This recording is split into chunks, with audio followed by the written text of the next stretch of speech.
Charlie സിനിമയിലല്ലേ Dulquer Salman ചോദിക്കുന്ന മീശപ്പുലിമലയിൽ മഞ്ഞ് പെയ്യുന്ന കണ്ടിട്ടുണ്ടോ? തീർച്ചയായും. അത് കഴിഞ്ഞ് മീശപ്പുലിമലയ്ക്ക് കിടന്ന് ഉറക്കമില്ലായിരുന്നു. ഇവിടെ നിന്ന് എല്ലാവരും കെട്ടിപ്പറക്കി മീശപ്പുലിമലയിൽ പോയി. കഴിഞ്ഞ ദിവസം നമുക്ക് റിപ്പോർട്ട് ഉണ്ടായിരുന്നു മീശപ്പുലിമല. ഇപ്പോൾ മീശപ്പുലിമലയിലേക്ക് പോകുന്ന വഴിക്ക് മൂന്നാറിലാണ് മഞ്ഞ് എന്നുള്ളത്. മൂന്നാറിൻ്റെ കാര്യം പറയുമ്പോൾ ഒന്ന് ഈ പാർക്കിംഗ് ഗ്രൗണ്ടൊന്നും ഇല്ലാത്തൊരു സ്ഥലമാണ്.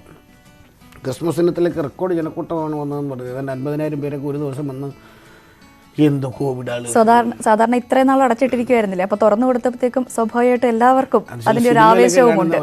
വാതിൽ തുറന്ന ആളുകൾ വന്നിട്ടുണ്ടെങ്കിൽ എല്ലാവരും മൂന്നാർ പോയിട്ട് ഭയങ്കര തിരക്കായിരുന്നു എന്ന് പറഞ്ഞിട്ട് വാർത്തകൾ വന്നിരുന്നു. ന്യൂ ഇയറുമായിട്ട് പ്രമാണിച്ചും ഒരു ഇഞ്ച് സ്ഥലം ഒരു ബാക്കിയിരുന്നെന്ന് പറയുന്നത്. ഏതായാലും ടൂറിസം മേഖലയ്ക്ക് വലിയൊരു ഉണർവാണ് ഉണ്ടായിരിക്കുന്നത്.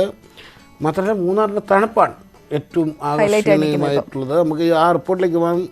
ഡിസംബറിൽ മഞ്ഞിൽ കുളിച്ച് മനോഹരിയാണ് തെക്കിൻ്റെ കാശ്മീർ. അല്പം വൈകിയാണെങ്കിലും മൂന്നാർ -ഡിഗ്രിയിലെത്തി. തണുത്ത് വിറയ്ക്കുകയാണ് മൂന്നാർ. പുൽനാമ്പുകളിലെ മഞ്ഞിൻ കണങ്ങൾ ഉദയസൂര്യൻ്റെ വെയിലേറ്റ് ഉരുകി വീഴുന്ന കാഴ്ചകൾ ആസ്വദിക്കാൻ നമുക്കും പോകാം മൂന്നാറിലേക്ക്.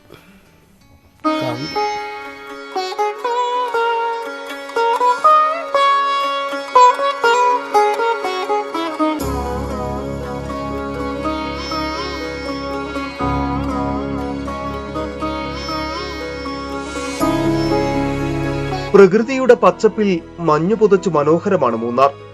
അതിശൈത്യം എത്തിയതോടെ ആ മനോഹാരിതയ്ക്ക് മാറ്റേറി. വെച്ചാല് വളരെ പ്രകൃതി രമണീയമായ ഒരു വൈബാണ് ആസ്വദിക്കുന്നത്.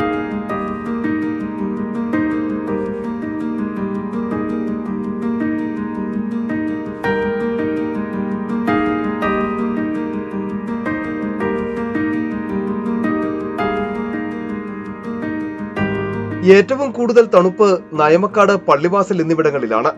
ഇവിടെ -6 ഡിഗ്രിയാണ്. വരും ദിവസങ്ങളിൽ ഇനിയും തണുപ്പ് കൂടി -10 ഡിഗ്രിയിൽ വരെ എത്തുമെന്നാണ് കണക്കുകൂട്ടൽ.